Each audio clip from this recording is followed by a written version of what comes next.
Good evening, everyone, and welcome. Astrology here on your Tuesday night Twitch stream for another installment in looking at natal charts of famous people. I'm glad you're with us tonight. Our chart is going to be a very interesting one, and you could make a case that they're all interesting to a certain extent, which I think they are. But this one has some very interesting characteristics that I haven't really looked at on this channel before, so I'm very excited. This is the chart of actress Marilyn Monroe. Marilyn Monroe, born 1926 and passed away in 1962 at the tender age of 36 years old. For those of you who are a little bit more well-versed in astrology, Jupiter follows a 12-year cycle, and at 35 or 36, you're going to have what we call a Jupiter return, which generally speaking is a good year. So it's kind of surprising that she would pass away at 36. However, one of the most interesting things that happened is something that normally, I guess I would say normally good things happen on a Jupiter return, but that's not always the case. Jupiter is about expansion. And so when you're dealing with a planet like Jupiter, you have to be careful that things don't expand too much, because bigger isn't always better. You're talking to the guy, who had multiple liver tumors, with one of them being very large. So I can tell you that bigger isn't necessarily better. So what's important for you to understand is that right around the time of Marilyn Monroe's death, she was in a picture called Something's Gotta Give. And because of all the problems that were going on and because of how she was acting, she was fired. She was fired from that picture, and eventually she was rehired, but the picture never was finished. One of her co-stars decided he would not come back to work without her, and 2 months after she was fired and then rehired, she passed away at the age of 36. So definitely a tragic story. This is someone who definitely had her share of relationship difficulties, so we're going to look at that. We're going to see what's going on. There are definitely a lot of interesting things in her chart to talk about. So I hope you'll stick with me tonight as we discuss the astrological chart of Marilyn Monroe. Alrighty. If you have questions as we go through the chart, please feel free to put it in the chat, and I will be happy to answer them. All right, let's start off where we normally start off, folks, which is the rising sign.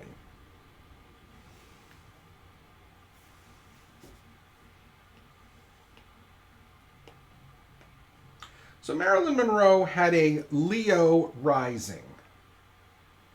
And the rising sign represents how you see the world, and it also represents, to a certain extent, how you express yourself in that world. The fact that she had a Leo rising is very significant, and it's actually pretty nice for someone who wants to be in the spotlight. Leo is a sign that, generally speaking, loves the spotlight. Leo rising folks like to get attention also, but maybe not as much as a Leo sun or a Leo moon. It may be a little bit more understated than that. But Leo rising folks want to stand out in a certain way, and I think it's safe to say that Marilyn Monroe certainly did. She was, of course, very beautiful. She was a very talented actress. Right, one true cripple. That's not unusual.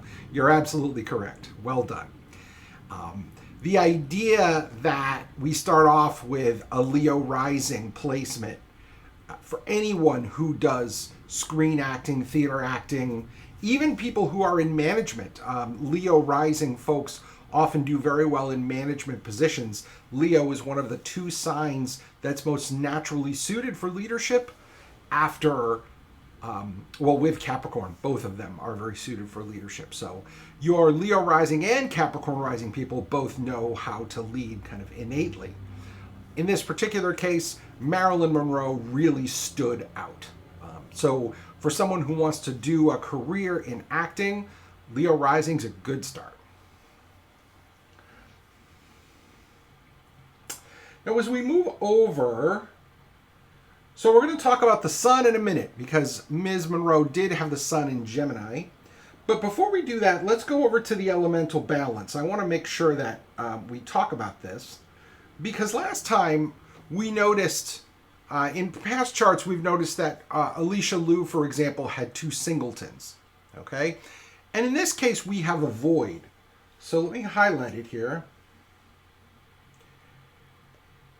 Marilyn Monroe had no planets in Earth signs. None. We call that in astrology a void. And one of the interesting parts of having no Earth in a chart is that it can mean that you have difficulty dealing with the practical aspects of life as a whole.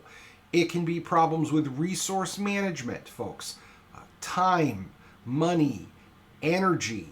Trust is another one. Do you know how to trust people? Are you good at that? Do you know who to trust? So when you have no Earth in the chart, not only might you have difficulty with the material things of the day-to-day world, but you also might attract people who are very earthy. Okay? And so when we talk about synastry, when we talk about astrological compatibility, remember that people are attracted to certain kinds of people. And on an astrological level, she was likely attracted to people who were very earthy, who could give her a sense of stability. Okay? And so keep that in mind as we go through this chart, because having no Earth is something that is kind of rare. I do have clients who have voids. I have one client who has a water void, and then one air planet. I have people who have a fire void. So it's not incredibly rare to have a void, but it's not typically usual. Okay, so let's head back to the sun, because the sun is the ruler. In other words, it provides the energy for the Leo rising. And so that sun is supporting the rising sign. Now, last time we talked a little bit about how the position of the rising sign's ruler has a link between the person and the house. So let's hit that first real quick. Marilyn Monroe's sun is in the 10th house. The 10th house is the house of the public eye. In addition to having a Leo rising, the 10th house placement of the ruling planet, the sun, helps with visibility. And she wanted to be visible, and she was. Okay, that visibility really helped her. And that 10th house is going to come into play later on too, when we have some other things to talk about first, but the 10th house will come into play more when we talk about one of the configurations that she has in her chart later tonight.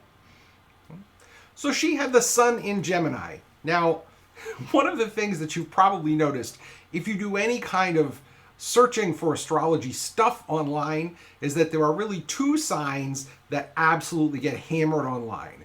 One of them is Gemini, the other one is Scorpio. But since we're dealing with a Gemini person, let's talk about Gemini. Gemini is a sign that has an incredible amount of brain power. Gemini is a Mercury-ruled sign. Mercury, ladies and gentlemen, rules the head. Thinking, problem-solving, comprehension, language, logic. Okay? Gemini folks typically have a very strong gift of gab. They're the kind of person you want to go to a party with because they know a little bit about a lot of things, and at the very least, they know how to get a conversation started. Gemini folks also have this amazing ability to be flexible. They can have, if I use the browser analogy, they can have 100 tabs open in their mental browser and open one more just because. They can keep a lot of things going in their head. They are great information managers. They're also great at gossip too, to be fair. You always want to ask a Gemini about gossip because they tend to know everything. Information is their the air that they breathe. Okay? And so as you look at this chart, remember that Marilyn Monroe was a Gemini, which means that she had a very, very strong brain. And we're going to talk more about that in a minute when we talk about Mercury. She also had the gift of gab as well. Okay. Now, next door to the sun, in this case, we have Mercury. Okay. Mercury can never go more than 28 degrees from the sun, ladies and gentlemen. We've talked about that before, but it's a good reminder. So whenever you have the sun, it's going to be either in the sign of the sun before the sun, or the sign after the sun. In this case, we have Mercury in the same sign as the sun. It is also in Gemini. And these two planets are within about 4 degrees of each other. So in astrology, we call that a conjunction. What that means is that these two planets blend. Now, in the case of Mercury, Mercury is in Gemini in Marilyn's chart. Mercury in Gemini is like the fastest internet speed you could possibly imagine. It is sharp, good at critical thinking, good at talking, good at memorizing, really good at anything involving the head.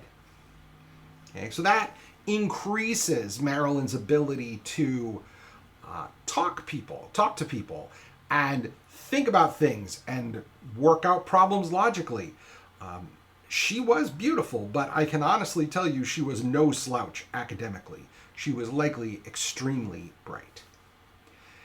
With these two together, I often see the archetype of the information junkie. She likely sought out a lot of information, liked to analyze it, liked to talk about it. That when you have a Gemini person with Mercury in Gemini and there's a conjunction, likely you're going to see that. Now also, as I've mentioned before, sometimes when we have a chart that has heavy Mercury, in this case with Mercury in a sign that it rules, then we often get people who have difficulty with the nervous system. Okay, Mercury rules the nervous system. So this involves nerve problems like sciatica. This involves mental illnesses, especially things like anxiety, feeling, having racing thoughts, insomnia, certain other things. They are going to come up often with someone who has a strong Mercury to work with. Okay, so it's important for you to understand that too before we move on.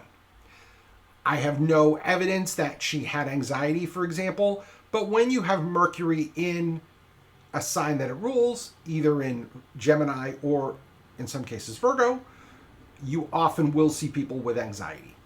That's pretty standard.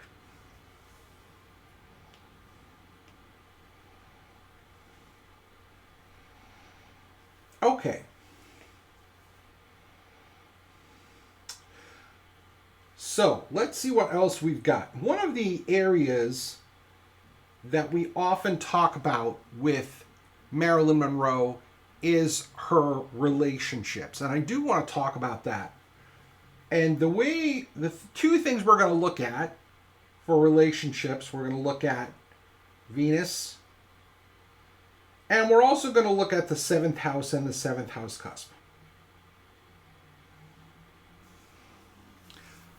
Okay, Venus's job is to tell us what we want. As I've said on this channel before, Venus doesn't want to work. She's not a working girl. She says, here's what you desire. Again, she's sitting on the couch. She just tells you. She doesn't go get it. Mars goes to get it. We'll talk about him in a minute. However, when you're dealing with Venus in Aries,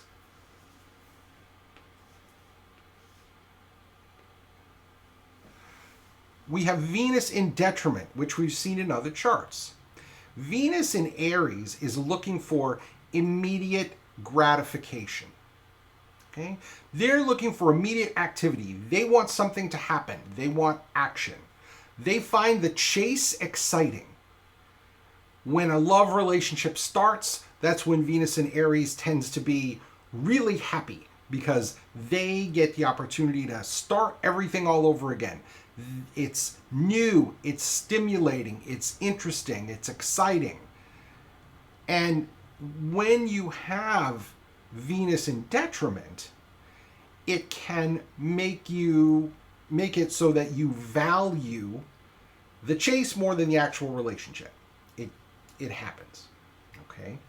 And when you're dealing with something like this, it's something that you can work on. If you have Venus in detriment, folks, no need to be terribly upset.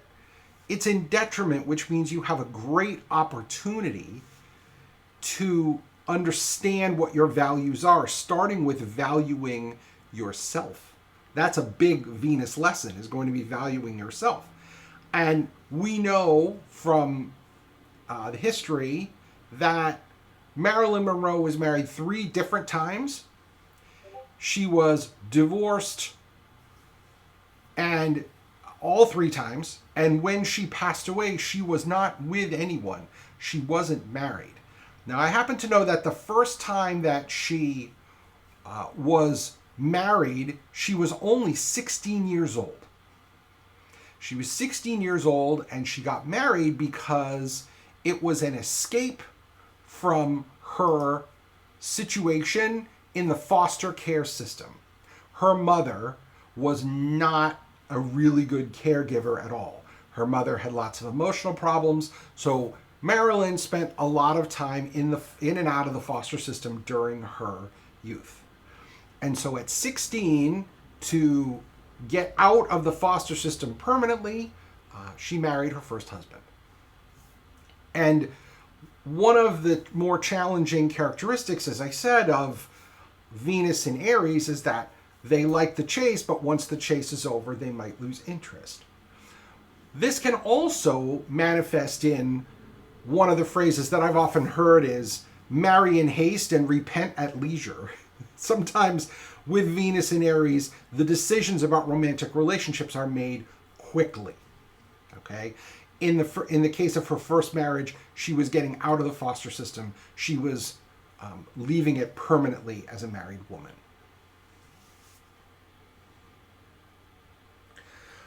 But what's interesting about that is that the 9th house represents the idea of philosophy. And that's where her Venus in Aries is. The 9th house often represents philosophical ideas that we embrace. And so for her, the idea of, I need to get out of the foster system, was very important to her in her first marriage. We're going to talk about the idea of escape later on. That's going to become a part of this as well.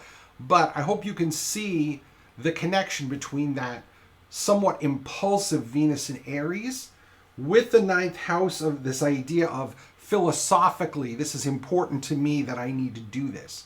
The 9th house also rules spirituality. So for you to have a 9th house Venus, it means that you are looking for people who are looking for the same things as you, philosophically.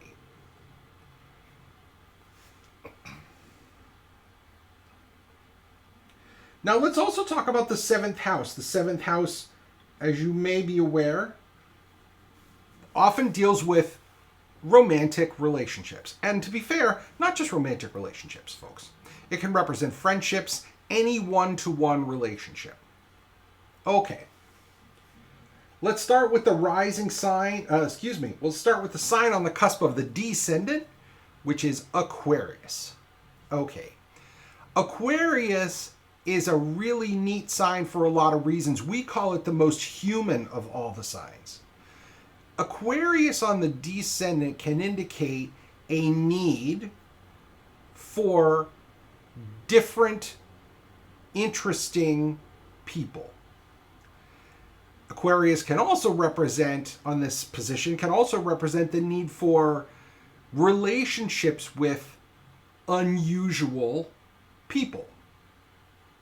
Now, I'm a fan of unusual people, but part of the challenge with Aquarius is that Aquarius wants to befriend those people who society may have maligned, forgotten, misunderstood, etc. And so in doing so, you can gravitate toward people who are a little bit broken, people who might have been rejected by others because they are not in a place in their self-development where they can have really positive relationships. Okay? And so when you have Aquarius on the descendant like this, in some ways it has some of the same characteristics as having Venus in Aquarius, where you find interesting people, different people. Another term we use for Aquarius all the time is unconventional. You can call them weird, you can call them different. But the challenge that you often have is that people who are different or weird are not going to change unless you back off and let them do it. Okay? In other words, you can't fix them. With Aquarius on the descendant, there may be this attitude of, well, the rest of the world has rejected you, but I can save you. Or I can help you. I can fix you. Aquarius is a sign that is extremely helpful and looks for the good. We often, as astrologers, say, give Aquarius a cause and get out of the way. Okay? Aquarius sun people are really good at saving different things. The environment, save the whales, save the seals. They're typically very good at that and very interested in it because they know that doing that benefits the world as a whole. Their world, their country, their city, etc. Aquarius people want to make the world better. And when you have Aquarius on the descendant like this, there is a tendency to attract people who may be a little bit broken that you want to make better. Unfortunately, as we all know, you can't make somebody better. You can support them while they make themselves better. I go back to thinking about my very close friend and sister of my heart, Amy, a Gemini and also a therapist, who reminded me that if you are helping someone, you are helping them until they can help themselves. Otherwise, it's enabling. Okay? So we have someone whose chart is geared toward looking for people who are different and trying to help them. Folks, she was married 3 times. Okay? And the challenge is that likely she got in over her head on all 3 occasions. Understandable, okay? And so remember that when you see Aquarius on the descendant like this, there may be a tendency to attract people who are weird, connect with people who are weird, but that does not mean that you can fix them, because you can't. We also sometimes see this phenomenon with people who have a lot of Virgo placements as well. Virgo, we call them the fixer of the zodiac. Okay? Aquarius wants to improve things on a more global level. But when Aquarius is on the descendant like this, you can also attract people who are broken.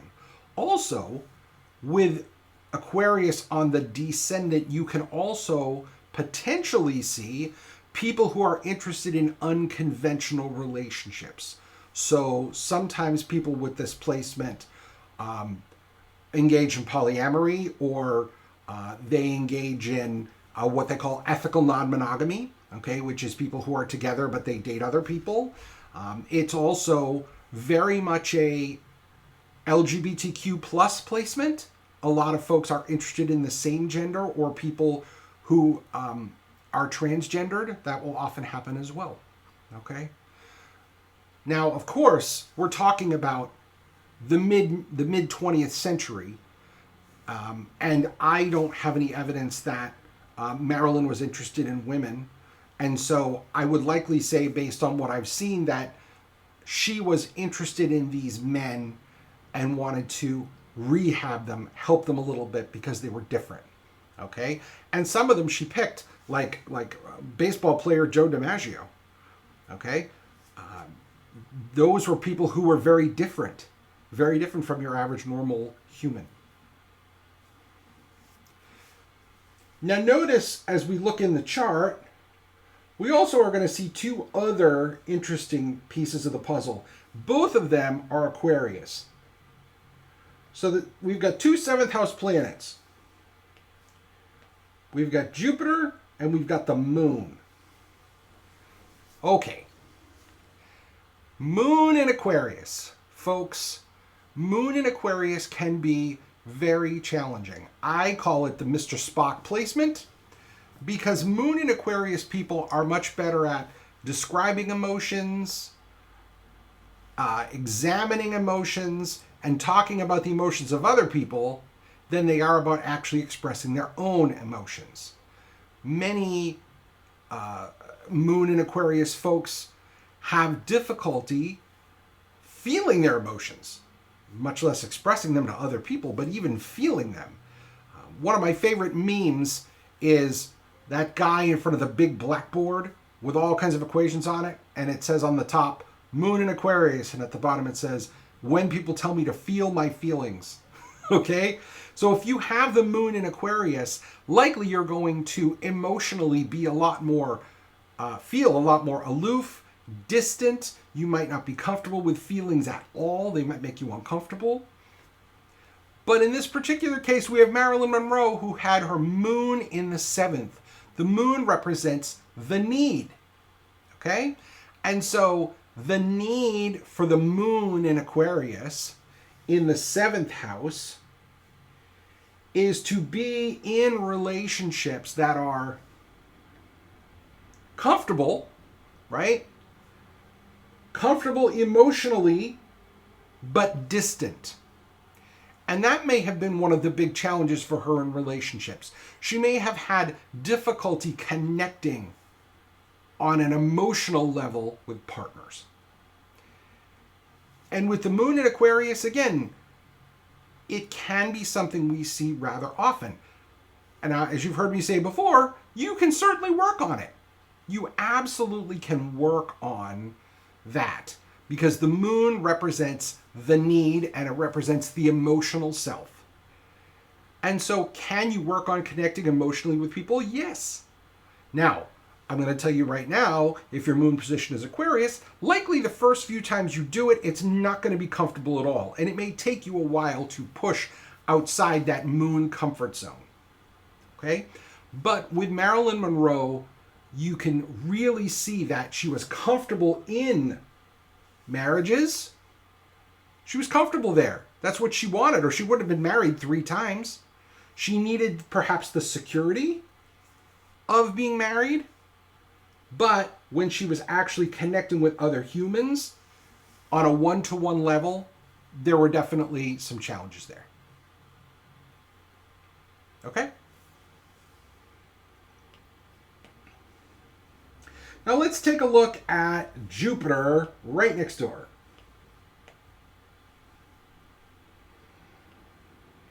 Okay, Jupiter's job, as we've mentioned, is expansion and growth.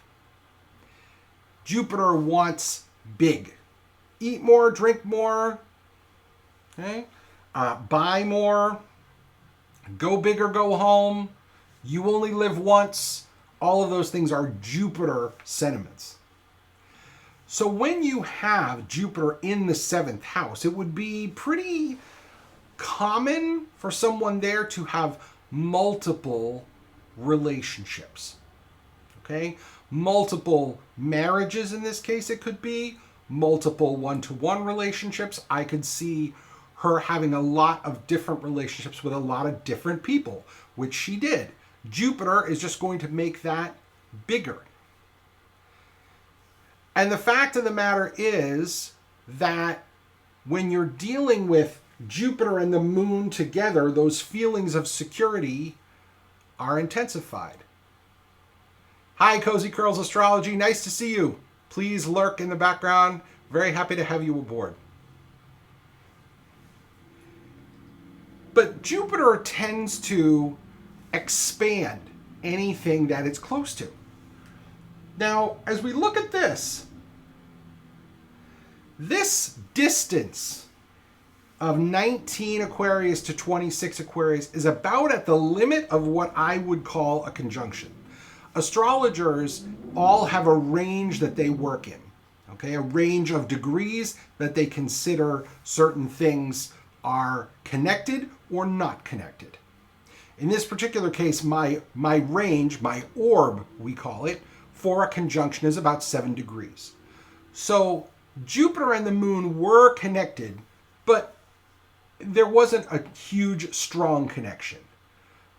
The closer the planets are, the stronger the connection. So there was a connection here, but it was weaker than most, I would say. But when you have an active 7th house, one-to-one relationships are going to be important. And certainly with those 2 planets in Aquarius, not only are we talking about multiple marriages, but we're talking about lots of different friends and the potential for lots of other unconventional relationships.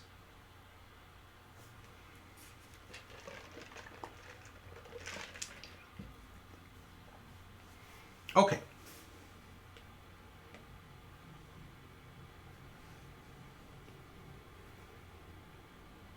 So as we pull back out a little bit from the chart, I'm going to highlight a particular configuration that is very interesting in Marilyn Monroe's chart. So let's take a look. I'm going to highlight for you Neptune. I'm going to highlight Jupiter and the moon, which I just had. And I'm going to highlight Saturn, which we haven't talked about yet, but we will. And then I'm going to highlight all of these lines here, these red lines in this fruit salad. You're going to notice that Saturn makes almost a 90-degree angle to Neptune. Saturn also makes nearly a 90-degree angle to both her moon and her Jupiter.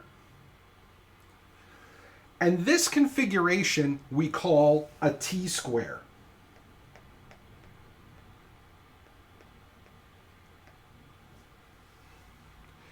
Now, what makes this combination, this configuration, fascinating is the energy at work. Saturn, the planet of duty, the planet of honor, the planet of boundaries, is at what we call the focal point of the T-square.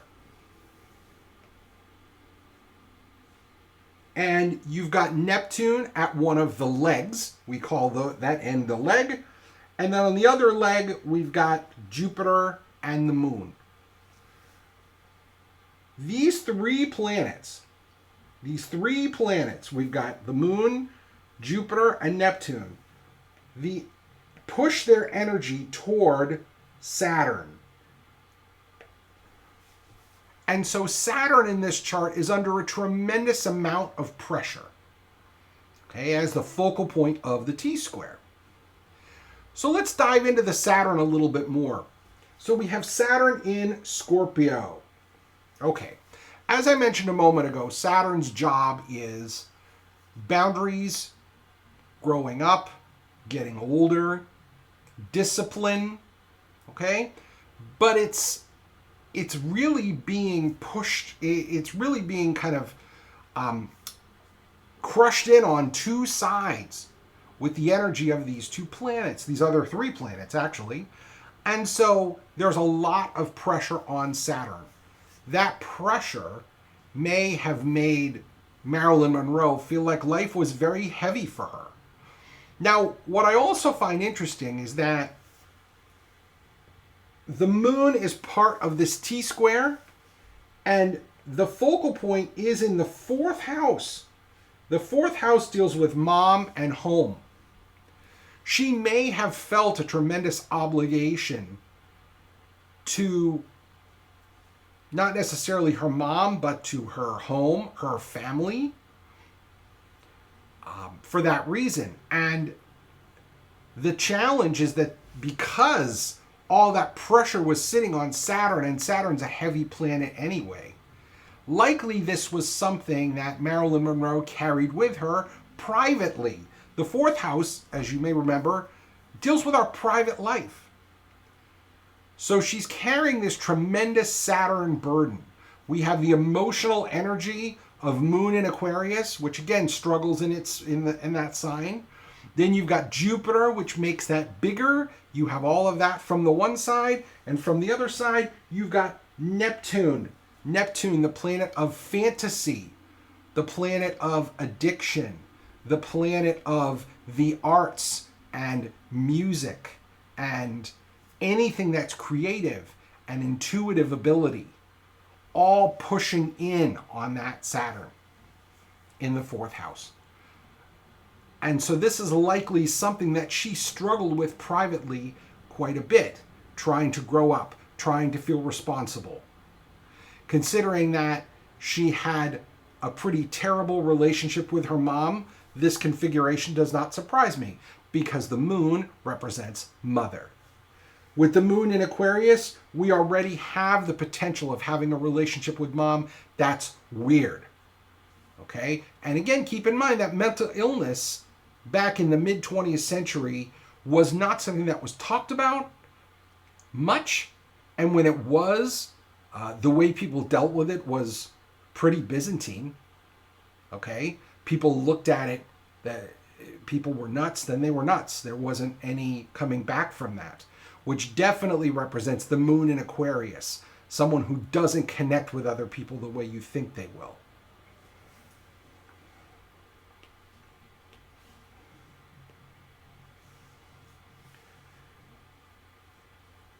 Then we have Neptune. And Neptune's role in the chart of someone who is a movie star is very important. Because remember that Neptune is the fantasy. And she represented the fantasy of so many people.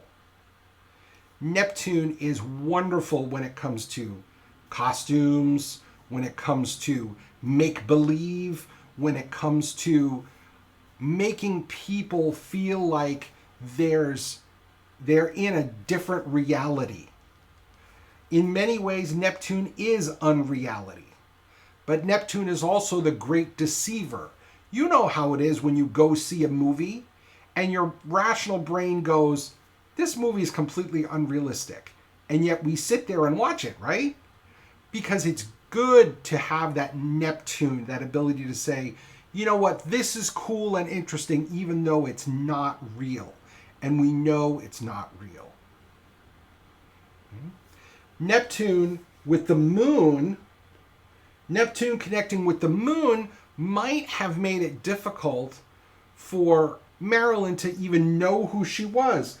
If we look at Neptune over here, Neptune's in the first house of the self.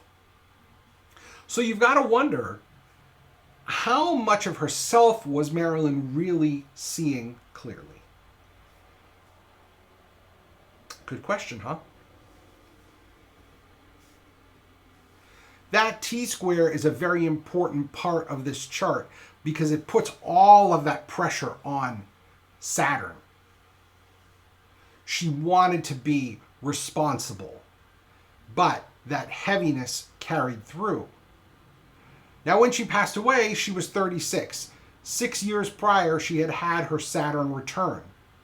Likely around that time, that's when things probably took a positive turn for her, would be my guess. Because then Saturn might have given her a Saturn reward. A lot of times when we're 28, 29, 30, we have these Saturn moments. Because remember, Saturn is the planet that says no almost all the time. But when he says yes, it's amazing. It's a victory that you keep forever. And in this chart, we have the polar opposites, Jupiter and Saturn, facing off. She was torn between the responsibility of home, what she felt like, the responsibilities of her private life, and Jupiter in Aquarius, that desire to go out and meet and connect with odd or weird or different people, people who are interesting. So those two ideas in her head clashed very much like these two planets do in her chart. Now, the cool thing about a T-square is that the T-square does have a remedy. And I'll show it to you now. The T-square is 3 sides, right, of a square. 1, 2, 3. The energy of the T-square, if it is expressed by using the area represented by the 4th, what would be leg, right? The 4th point of the square is where you get the release from the T-square. And so what was the release? Well, look at what's there. It's the 10th house. That 10th house with that very strong Sun and Mercury in Gemini conjunction. The public eye was where she got the release. As she tried to deal with everything privately, she pushed herself toward being more public. That was the release valve for her. She got more public. The more public she became, the less she had to deal with the private Saturn responsibility or heaviness that she was dealing with in her life.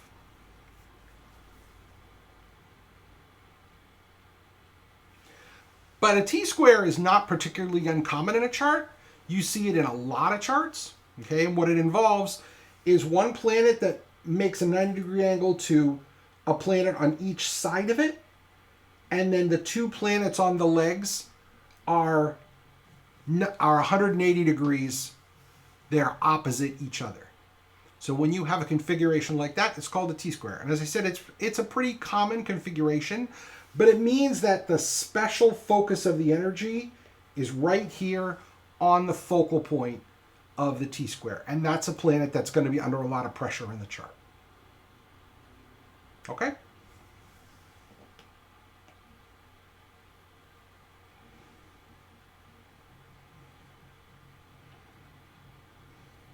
Now, we do know that she was married 3 times, as I mentioned before, but what we haven't looked at is Mars, the planet of men. So let's take a look at that one.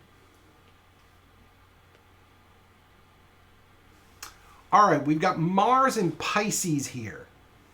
Mars in Pisces is a sign that really feeds on subtle energy. Mars in Pisces is generally not the type of Mars to go out and run a marathon.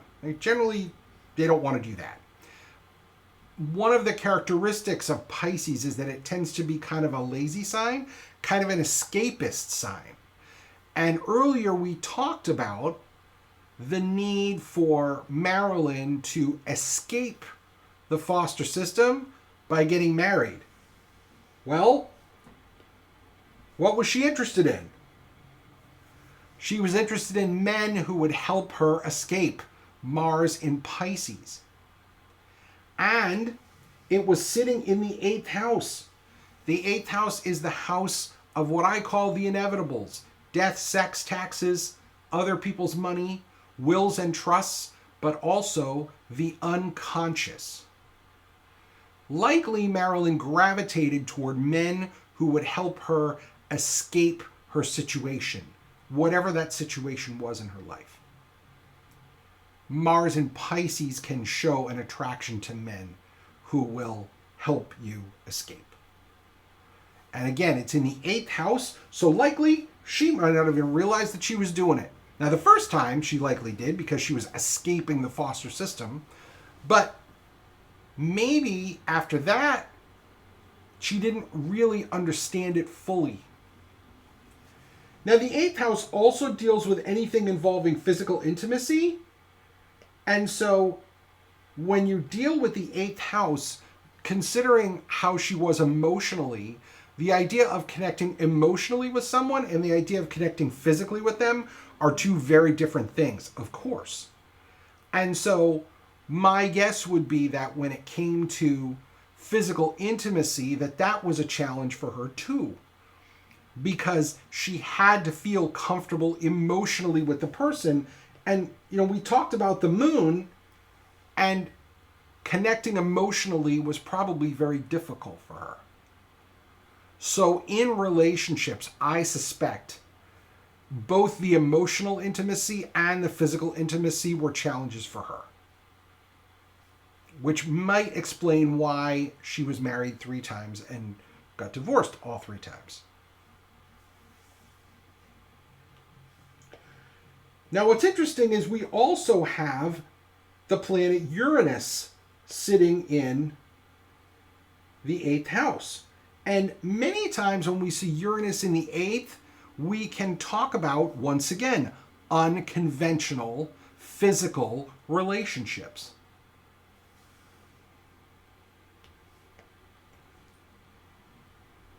So it could be that Marilyn Monroe got married repeatedly and liked the security of it, but it was because the relationships that she wanted to have, emotional, physical, or otherwise, are not ones that were conventional at that time.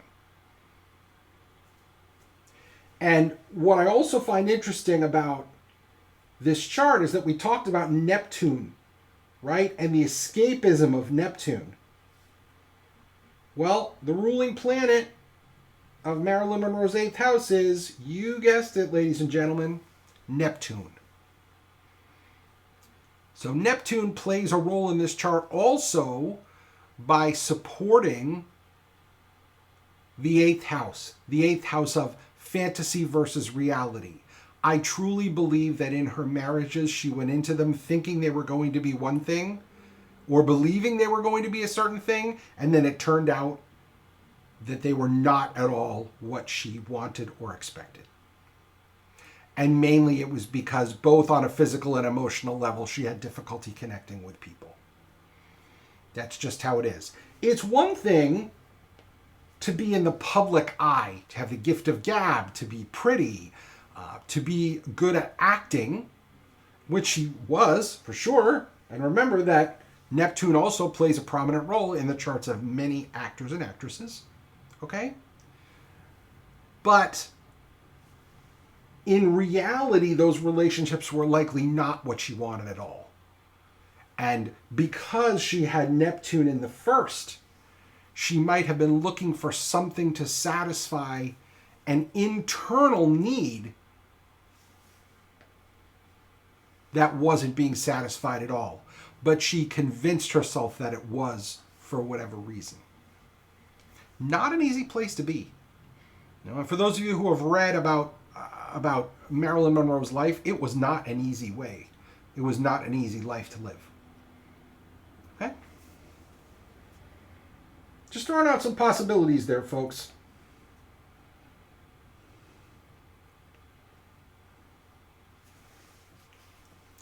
Now, in this chart, we also happen to notice that we haven't talked about the nodes yet, so let's talk about them. So in my channel, I haven't talked about them much, but we have 2 nodes of the moon. They are not actual planets, they are positions. That's the north node. This is the south node over here. The nodes of the moon help us figure out how to develop as a person. The north node is about where we want to go, where we need to go to develop ourselves the most. The south node is where we're very comfortable. Some people call this, the south node, the toilet bowl, because you can just sit there as long as you want, and it's comfortable. The north node is a place where we need to work to get to. Okay, we need to work to get there. And it's important for our overall spiritual and human development that we get there. It's sitting in the 12th house.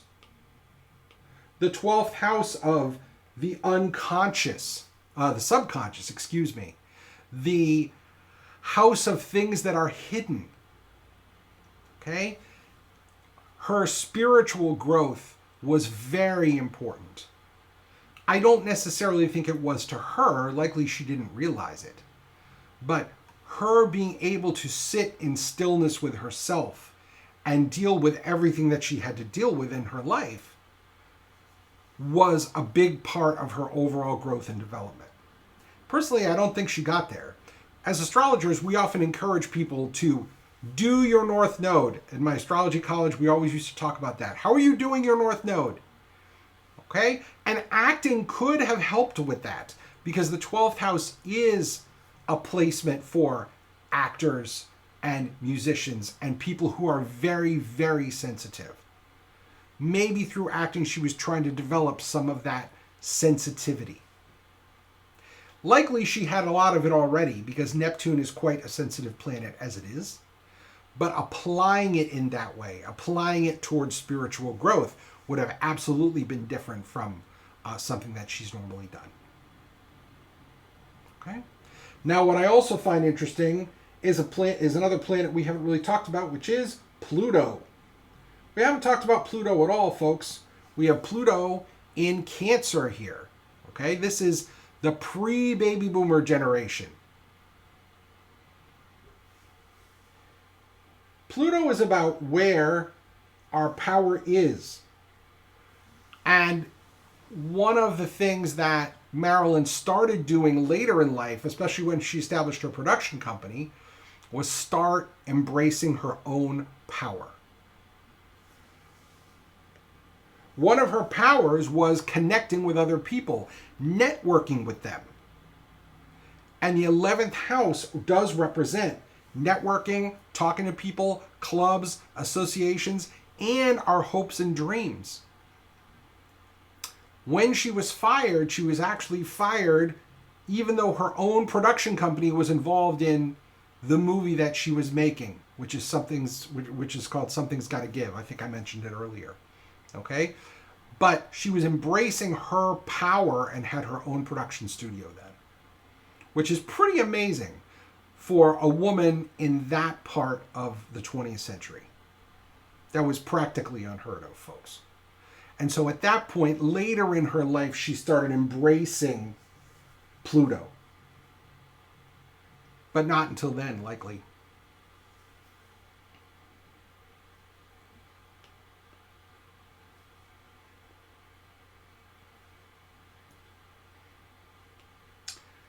Finally, let's talk a little bit about Marilyn Monroe's parents. I have talked a little bit about them. We have mom here in the 4th. We have dad up here in the 10th. Okay. Mom was a tremendous responsibility for her. And it was one that she couldn't do a lot about because her mom was very ill, mentally ill. And so as I look at the sign on the cusp, we have 2 because Scorpio has co-rulers these days, right? We have Pluto and we have Mars. So let's look at both. We have Pluto in Cancer. Cancer is the sign of nurturing. And so I'm sure she wanted the opportunity to help her mom with that Pluto power. Couldn't do it, but that's ideally what she would have wanted. With Mars in Pisces, again, another planet that's not great as a ruler, doesn't have a lot of strength, and it's sitting in that 8th house, which shows the deep emotional connections that she had with home and mom, even though they were challenging to work with because we've got Saturn there in Scorpio.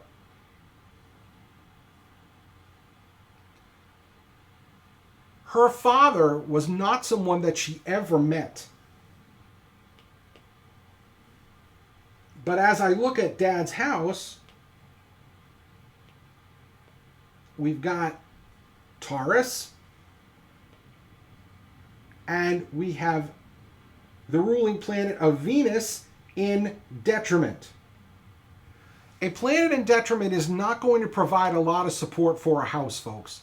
Even though Marilyn Monroe, generally speaking, did great in the 10th house. She was very much in the public eye. Her career was, generally speaking, quite good. However, when it comes to father, we have this planet. We've got Venus in detriment, who does not give a lot of support to this house. And where was Dad?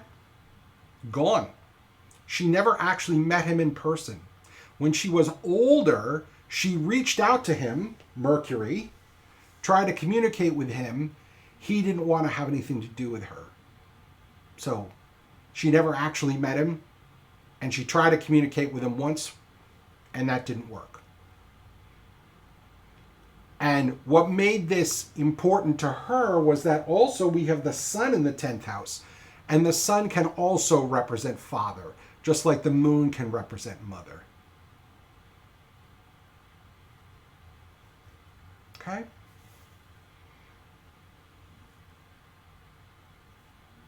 So as you can see, this chart has a lot of challenges to it. Again, we've just scratched the surface tonight, but what I want to focus on with this chart is the humanity of it. Marilyn Monroe was a human being, and she had a lot of human challenges that a lot of us deal with. She had trouble seeing herself for who she truly is. She had challenges emotionally connecting with people in one-to-one relationships. She had difficulty with emotional and physical intimacy, both of those. These are things that human beings deal with. So if there's anything that I want you to leave here tonight with, it's the idea that when you're looking at the chart of someone, there's a human being back there. Okay? Yes, famous human being, well known, all those things, but still a human being with challenges and problems just like the rest of us.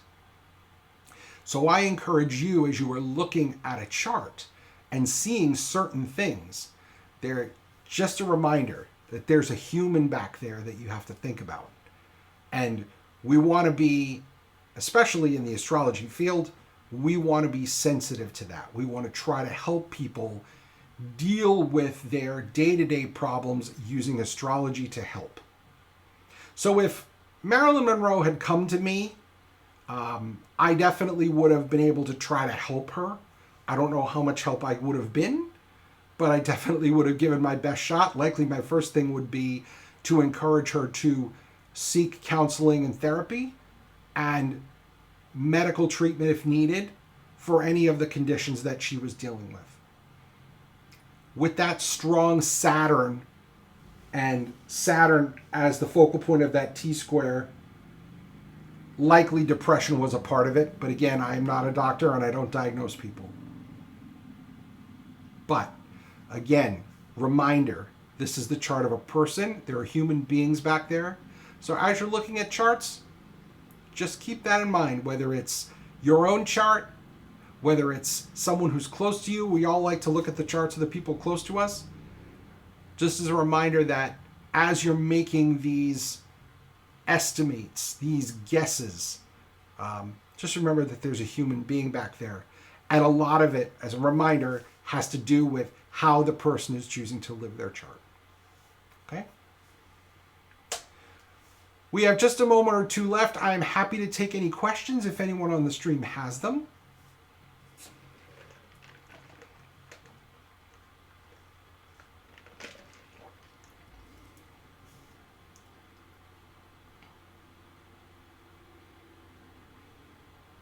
Well, it doesn't look like there appear to be any. I want to thank you very much for the opportunity to come before you tonight and talk about a chart that I find very, very interesting with a lot of layers, and one that, again, I could have done 2 or 3 more hours on this chart easily because it's so very, very interesting. And I hope you found it interesting too. Next week, I still have not figured out who we're going to talk about, but I am happy to take suggestions. Give me a call. Nobody calls anybody anymore. Drop me an email at astrotarragon@gmail.com if you have a suggestion for next week's stream. I have a couple of ideas. Carl Jung is one that I've been considering. Someone in my friend group suggested Sigmund Freud as a possibility. So there's a lot of different possibilities. I just came up with those two. Young is a guy who is into astrology, so that might be interesting. But if you have somebody else you'd like me to look at, I'm happy to do it. B.F. Skinner. Okay, good call. I will look into that one as well. Thank you, Untrue Cripple. I appreciate that. All right, folks. As always, I'm very grateful for your attention and your time. And I hope you have a great week. I will see you at the same time next week. Ciao.